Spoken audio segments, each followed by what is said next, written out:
Bismillahirrahmanirrahim. Assalamualaikum warahmatullahi wabarakatuh. Alhamdulillah, bersyukur kita kepada Allah Subhanahu wa taala dan salat kepada Nabi besar kita Muhammad sallallahu alaihi wasallam. Baik mahasiswa sekalian yang dirahmati oleh Allah Subhanahu wa taala, kali ini di kuliah online saya akan membuat video tentang pembahasan kita pada hari ini adalah wali nikah. Jadi saya akan menjelaskan tentang pengantar wali nikah yang nanti lebih spesifiknya atau lebih detailnya akan kita bahas di Google Classroom. Jadi ini merupakan pengantar tentang wali nikah. Wali nikah ini sangat diperlukan di dalam pernikahan. Karena apa kata Nabi Muhammad SAW? La nikaha illa biwaliyin. Tidak ada nikah kecuali dengan wali. Jadi posisi jadi wali ini sangat strategis dan sangat diperlukan dalam pernikahan. Walaupun nanti ada perbedaan pendapat, tetapi di Indonesia sendiri la nikah illa biwaliyin. Baik, tentu pertama kita harus mengetahui dulu tentang pengertian wali.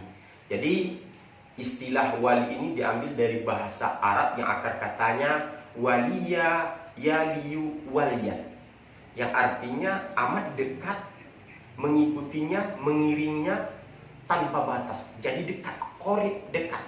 Jadi wali itu pasti dekat dengan orang yang menjadi tanggungannya, maka disebut dengan dekat. Kemudian secara istilah, Said Sabit mengatakan wali ialah suatu ketentuan hukum yang dapat dipaksakan kepada orang lain sesuai dengan bidang hukumnya. Tentu kalaulah sempat ayah seorang perempuan tersebut tentu dibebankan kepadanya hukum. Karena apa? Karena dia menjadi wali bagi anaknya. Kemudian menurut Kamus Besar Bahasa Indonesia mengatakan wali nikah adalah sebagai pengasuh pengantin perempuan ketika nikah, yaitu orang-orang yang melakukan janji nikah dengan laki-laki. Jadi kita melihat mungkin proses pernikahan di daerah kita, di tempat kita ataupun di tempat orang lain, itu proses janji melakukan nikah. Janji nikah ini diistilahkan ijab qabul. Jadi seorang wali membacakan ijab, kemudian calon pengantin laki-laki menjawabnya dengan istilah qabul. Maka itu ijab qabul, serah terima tanggung jawab dari ayah atau wali perempuan tersebut kepada calon pengantin laki-laki tersebut. Baik, setelah kita mengetahui wali nikah, istilah wali nikah, maka yang kedua adalah macam-macam wali nikah. Jadi ini ada beberapa macam wali nikah. Yang pertama adalah wali nasab.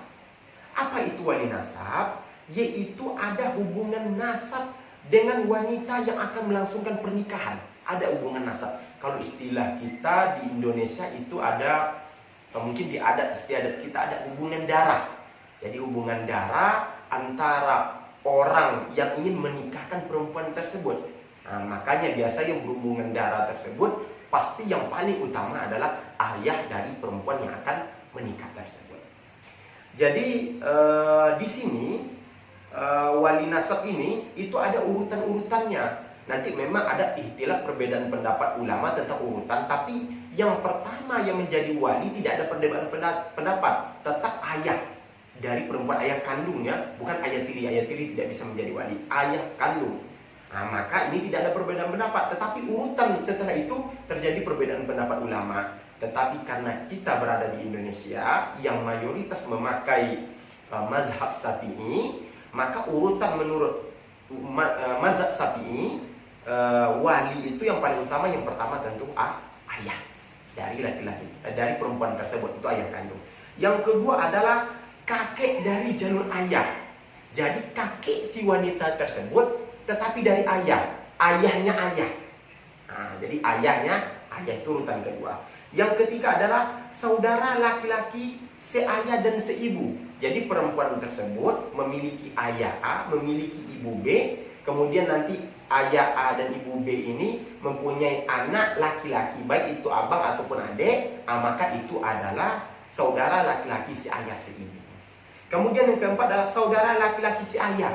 Umpamanya ayahnya pernah meninggal mati mungkin dengan ibu dia, kemudian dia menikah dengan perempuan lain, ayahnya tersebut, kemudian melahirkan anak laki-laki, maka anak laki-laki ini disebut saudara laki-laki si ayah, karena dia tidak seibu dengan perempuan tersebut, dengan kita.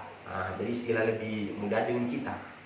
Yang kelima adalah anak laki-laki dari saudara laki-laki seayah dan seibu. Jadi anak laki-laki dari saudara laki-laki seayah dan seibu. Yang nomor 3 tadi kan saudara laki-laki seibu, anaknya tersebutlah yang bisa menjadi urutan wali nomor 5 terhadap perempuan tersebut. Misal gini, ayahnya A, ibunya B, anak laki-laki. Kemudian perempuan tersebut A dan B ini memiliki anak laki-laki dan juga anak perempuan. Kemudian anak laki-laki ini punya anak laki-laki lagi, maka perempuan ini bisa diwalikan kepada anak laki-laki saudara si ayah dan si ibu tadi. Kemudian yang keenam adalah anak laki-laki dari saudara laki-laki si ayah. Jadi terjadi perceraian yang tadi yang saya jelaskan tadi nomor 4. Kemudian dia punya saudara laki-laki dari ibu yang berbeda, kemudian saudara laki-laki ini punya anak, maka bisa menjadi wali dia tersebut. Kemudian yang ketujuh adalah paman. Dan yang kedelapan ada anak laki-laki dari paman. Jadi anak laki-laki dari paman ini bisa menjadi wali wanita tersebut. Itu adalah urutan wali nasab. Yang kedua, pembagian wali yang kedua adalah wali hakim. Wali hakim, ketika wali nasab tidak ada, maka diganti dengan wali hakim. Wali hakim itu adalah hakim atau qadi. Jadi orang-orang yang berhak menjadi wali hakim itu pemimpin, khalifah, penguasa, atau orang-orang yang terkemuka. Jadi kalau di Indonesia ini yang berhak menjadi wali hakim adalah presiden. Karena presiden tersebut sibuk, tidak bisa ngurus, maka diwakilkan kepada menteri agama. Karena menteri agama itu sibuk juga, maka diwakilkan kepada kanwil provinsi. Karena sibuk juga diwakilkan kepada depa. Karena sibuk juga diwakilkanlah kepada KUA atau kepala KUA di setiap kecamatan yang ada di Indonesia. Jadi seperti itu urutan-urutan wali hakim tersebut. Yang ketiga namanya wali tahkim. Ya. Wali tahkim ini adalah wali yang diangkat oleh calon suami maupun calon istri tersebut. Jadi yang diangkat oleh calon suami ataupun calon istri. Tapi ini syaratnya tentu kalau yang pertama tidak adanya wali nasab, atau walinya tidak tahu, tidak tahu dari kecil dia tidak pernah melihat walinya, atau dia hidup sebatang kara. Dan yang ketiga tidak adanya qadi atau hakim. Dan ini tidak mungkin di Indonesia, karena di Indonesia sudah ada wali hakim yang ditunjuk oleh pemerintah, yaitu KUA di setiap kecamatan. Yang keempat adalah wali maula. Apa itu wali maula? Itu wali yang menikahkan budaknya, arti majikannya sendiri.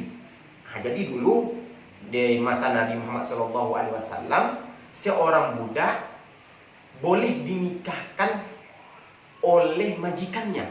Dulu kan ada istilah budak. Jadi budak tersebut bisa diperjualbelikan, bisa digadai dan lain sebagainya. Kemudian orang yang memiliki budak juga berhak menikahkan budaknya dan dia menjadi wali.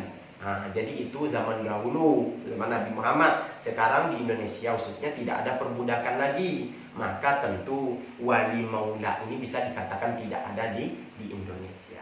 Baik mahasiswa sekalian, yang ketiga tentu apa saja yang menjadi syarat-syarat menjadi wali nikah tersebut. Yang pertama tentu Islam. Jadi seorang perempuan yang memiliki ayah di luar Islam, misal dia terlahir di keluarga non-muslim, kemudian setelah dewasa dia masuk ke agama Islam, kemudian tidak ada saudara-saudaranya yang menjadi walinya, maka ayahnya tersebut yang masih beragama non-muslim tidak boleh menikahkan anaknya tersebut, walaupun itu anak kandungnya sendiri. Karena apa? Karena beda agama. Maka syarat yang pertama menjadi wali adalah beragama Islam. Yang akan menjadi wali dari perempuan tersebut tentu wali hakim. Yang kedua tentu balik. Nah, jadi walaupun urutan dari wali nasab tadi yang saya jelaskan tadi, kalau dia tidak balik maka dia tidak bisa menikahkan. Yang ketiga tentu berakal, orang gila tidak bisa menikahkan orang yang di bawah tanggungannya. Kemudian merdeka, tentu budak tidak bisa menjadi wali nikah. Yang kelima tentu laki-laki, dan yang keenam tentu adil. Jadi itulah materi kita pada pertemuan ini. Jadi tugas dari mahasiswa sekalian adalah membuat resume atau kesimpulan beberapa poin tentang penjelasan ini, kemudian ketik di kolom komentar, dan nanti akan saya menilai siapa saja yang sudah mengirim dari resume tersebut. Mungkin ini yang dapat saya sampaikan pada pertemuan kali ini. Akhirul kalam, wassalamualaikum warahmatullahi wabarakatuh.